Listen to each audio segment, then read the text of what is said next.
Hey guys, what's up? So this morning I did a Skype call with a fan of the YouTube channel and Facebook page. His name's Martin.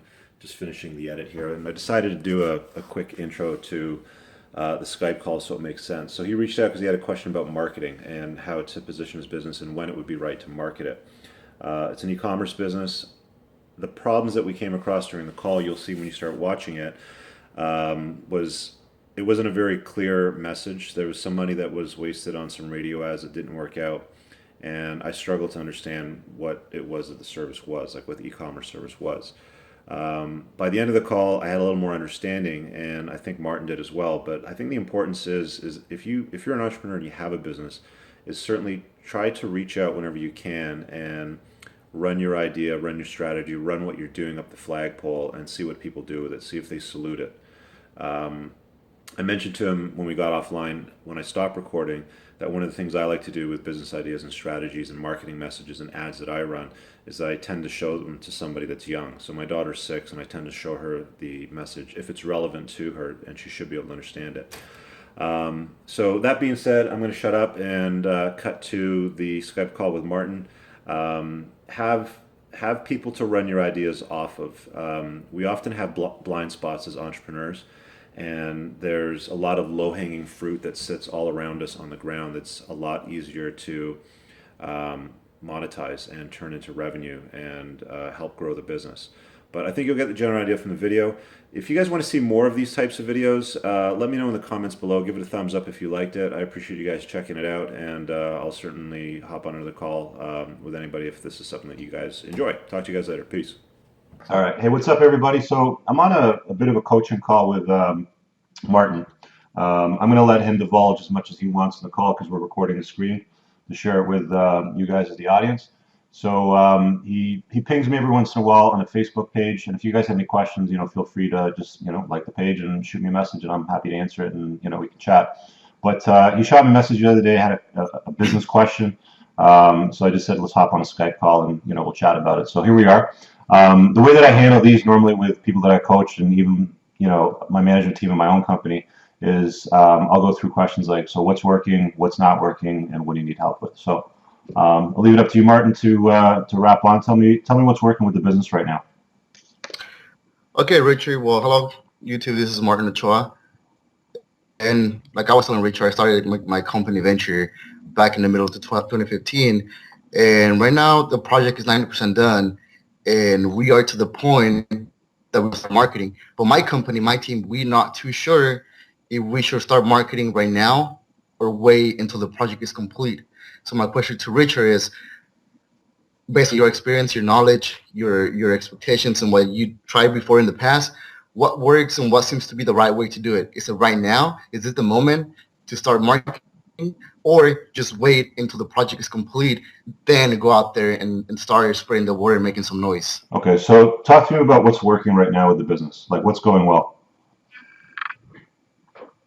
Right now, we have a few guys that we have talked to in the past, and we have that connection. They're very intrigued in working with us. I have a couple of investors that we have on our side, and pretty much what it is it's an e-commerce business. And we tried in the past going through social media, and it's working, but it's not quite there yet. We don't have the user base to start making a big impact to our company and to making a name for ourselves. And we tried multiple routes. One of the things that we messed up is the radio station. We tried the radio station and that didn't work, and it was the waste of money. But then I soon realized, I watched one of your videos, and you know what? For radio, don't go there. It's just a waste of money. It's a money pit. Yeah, But I blew thirty unfortunately, thousand it was dollars too on late radio. It for doesn't us. work. Yeah. So unfortunately, it was too late for us. And right now, we don't want to keep wasting money or keep wasting our time. So I just decided to, ask the expert and Okay, so let's talk about what it is that the company does. So this is e-commerce. Is it what is a product service? Like what are you selling here? it's a service. It's a service. Basically, what we do is we want to tackle Amazon, Uber, and eBay and Okay. Craigslist at the same time. So what we're providing is a safer way to do local businesses, local transactions, selling, trading, whatever. We are going to keep control of it. So what we do is we force the user to make an account with us, and you have to verify it through ways, number, by email, and by social media. That way, we can reduce the amount of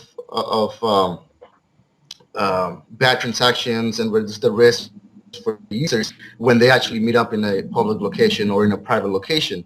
The next thing that we also provide is we provide a transportation service. So let's say you live in Orange County and the other person lives in LA. You don't have a transportation method to get from Orange County to LA. So what we do is we send one of our guys to pick up your product, deliver it to your doorstep, and you can verify it to make sure your product is per the description and everything is. So another thing that we do is we make payments more easier for the user. We're not just restricted just because we're doing local business. We're not restricted to just cash payments. We do cash if it's in person. We do debit cards, credit cards, PayPal, Bitcoins, MoneyWire. We do all that. Facilitate the user and the seller and the buyer by you giving them these features to allow them to easily purchase and sell their products. And that's basically a quick briefing of what we do and what we trying to do for the next couple of months before it gets released. How long have you been in business now?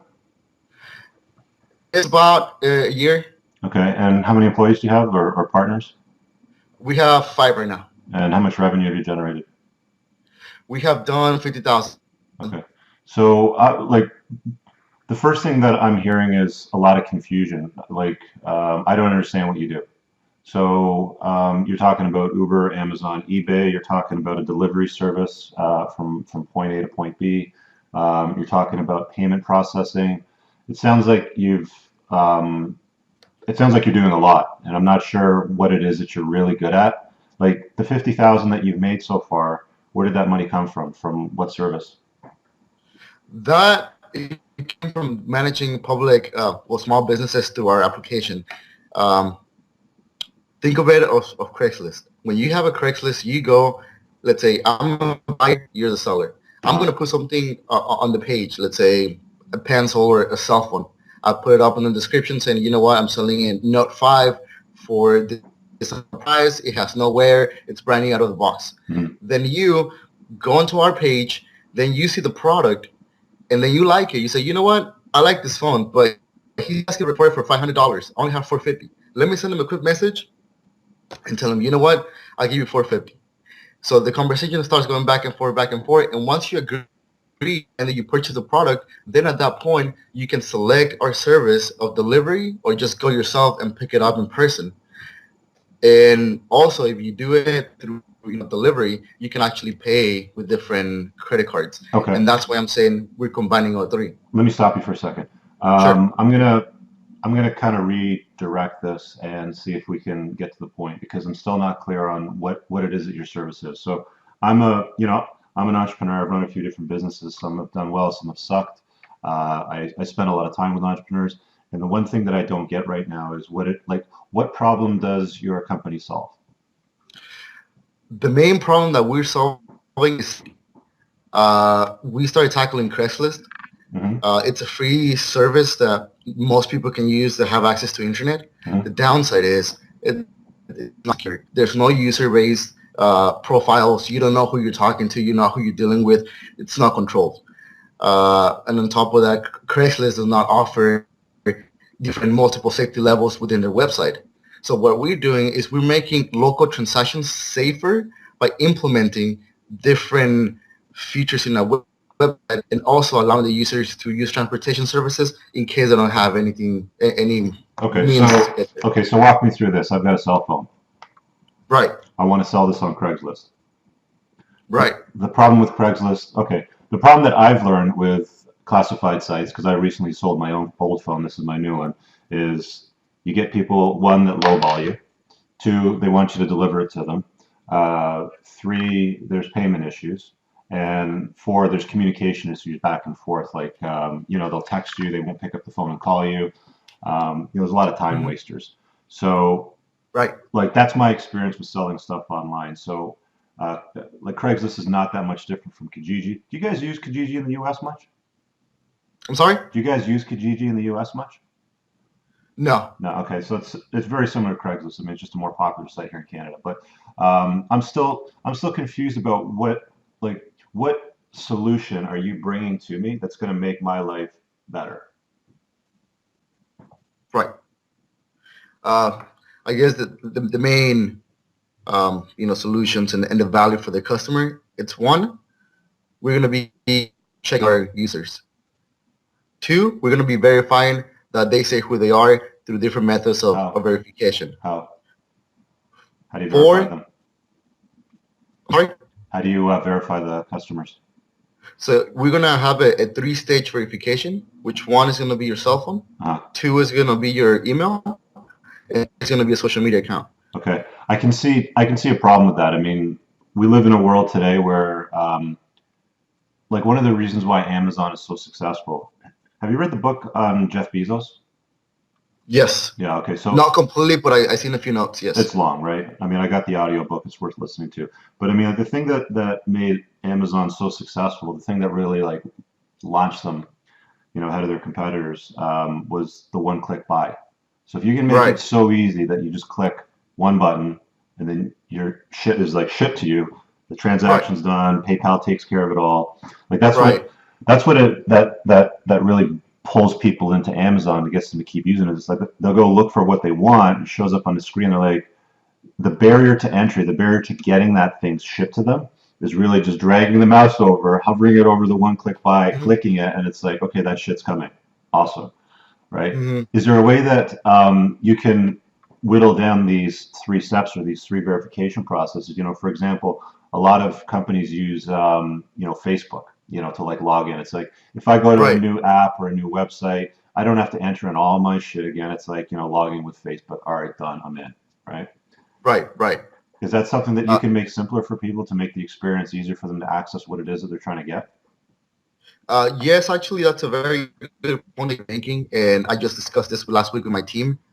And what we want to do is pretty much use the Facebook aspect of it. That if you click on the Facebook icon, it automatically fills all your information. However, the phone confirmation, it will still be required just so we know, because we're dealing with local transactions, that we don't want a user without a phone. Because let's say if one of our customers goes and pick up, like you mentioned, you go and pick it up and they don't answer. So we want to make sure at least on the phone wise, it's a legitimate one and it's active. So we don't waste the user's time, the seller and the buyer's time, because we want to minimize that aspect. Like you said, that's your bad experience, and we want to tackle that.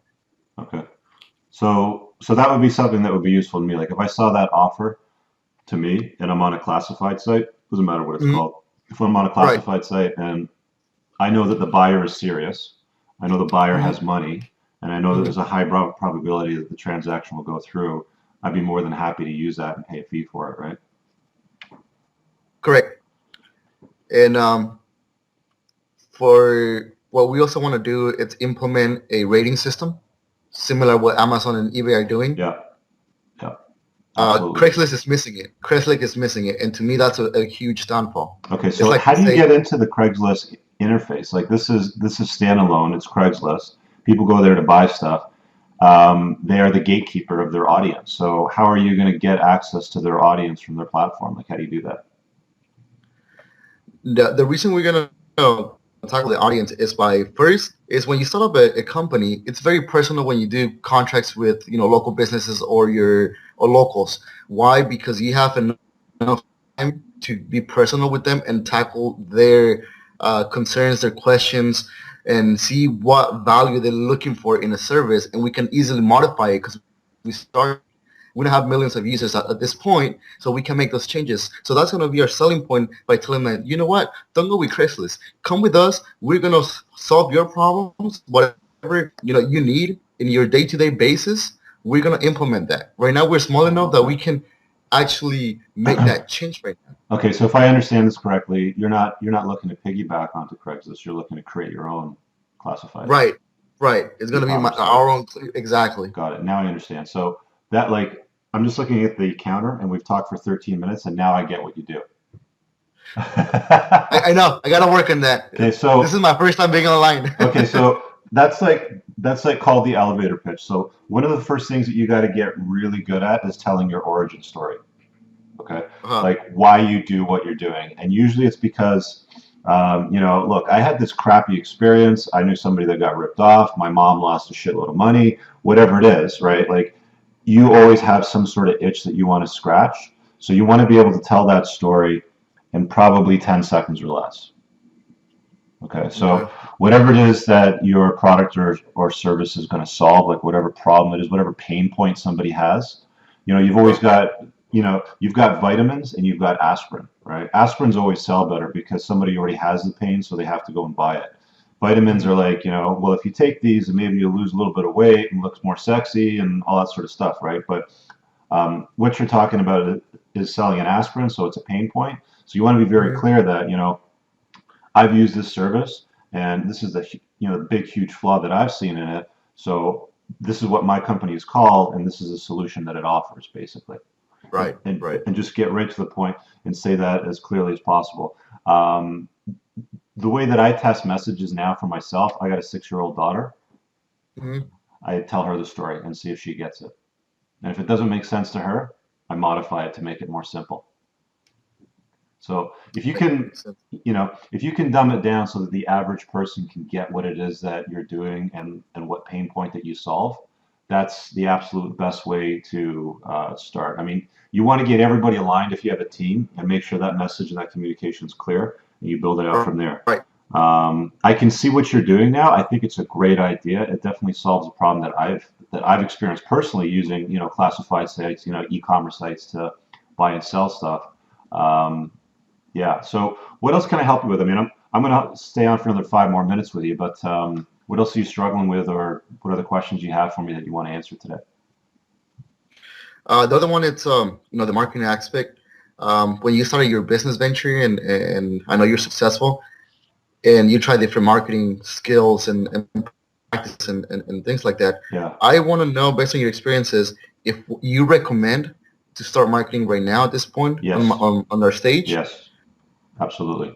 Because if people are going to show interest, if they're going to raise their hand, like if you put an offer out and they're going to raise their hand and say, "Yes, I want that," then you're doing Hmm. something right. Okay.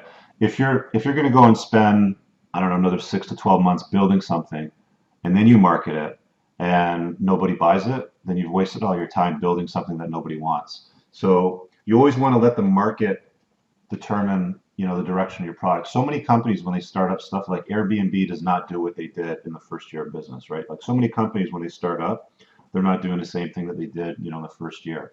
Right. Instagram's a great example of that as well, right? Like they didn't really move to image you know uh, mobile phone based apps until I think it was a year or two into the business.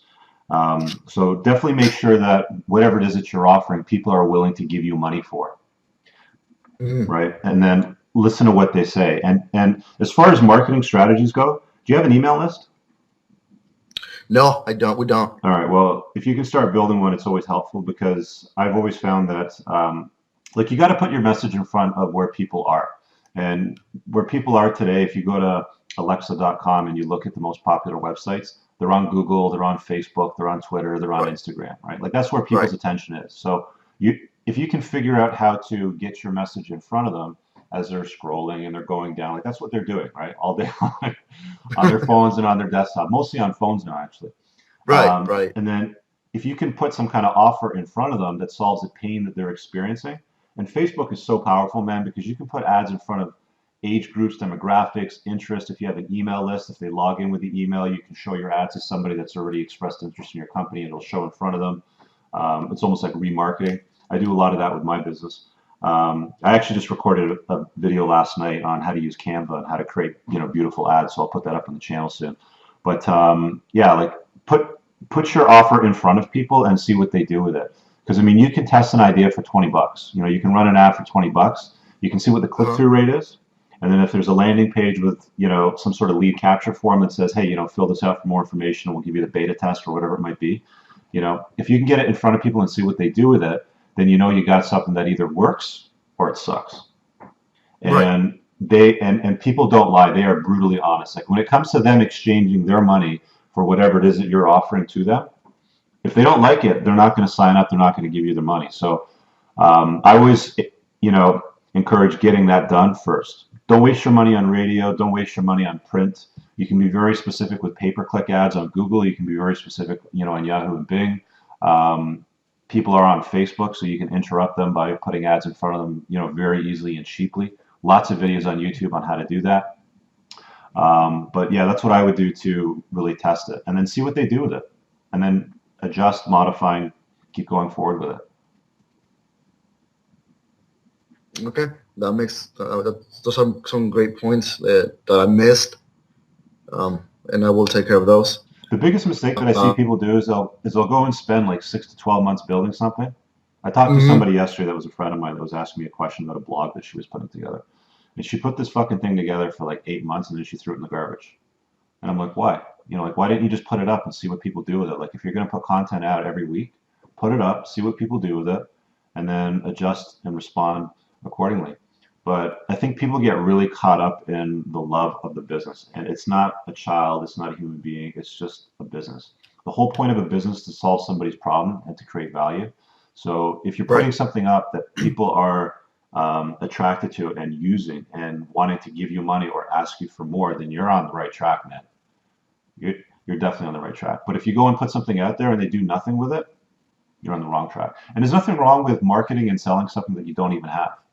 I don't know if you know this, but a lot of marketers, like a lot of guys, and some of them are kind of spammy and scammy online, especially on Facebook. You see them like, here's my fat stacks of cash and my Lamborghini, and really it's like bullshit money they got from eBay and a Lamborghini they might have rented, and they're like, buy my course for whatever amount of money, and I'll show you how you can be rich in 3 months too, in your underwear, sitting at home at 11 o'clock at night while your kids are sleeping. There's guys like that all over the place. But I mean, the truth of the matter is, if you can go and offer something that you may not have even created yet, okay, if people want to buy it, then you can create it after the fact and say, okay, hang on a second. Okay, so I'll give you an example. So there was a guy that had this course, he had this idea for a course. He didn't actually develop the course. Like, it would have taken him a bunch of weeks to create video content and step-by-step tutorials on what to do next. But instead of going to spend all the time making the course, what he did was he marketed the idea of the course and had an early opt-in and said, you're basically my early adopters. I'm going to give it to you at a 60, 70, 80% discount. And then when he had enough people that bought in, that raised their hand and said, yes, I want that, then he went and did the course. Okay. And then it launched about 3 months later. And then he offered another ad series, but at the full price, because he already had his early adopters and said, yes, I want that. That is something that I'm willing to pay for, and I'm willing to wait a couple months to get it. Right. Make sense? That makes total sense. All right, man. I love the story of what you're up to. It sounds like it's pretty cool. You know what? I'm happy to catch up with you maybe in a few weeks and see where you're at with things. But we'll leave it at that for today, if that's cool with you. Yeah, definitely. And next time I work on the 10-second elevator talk. Yeah, man.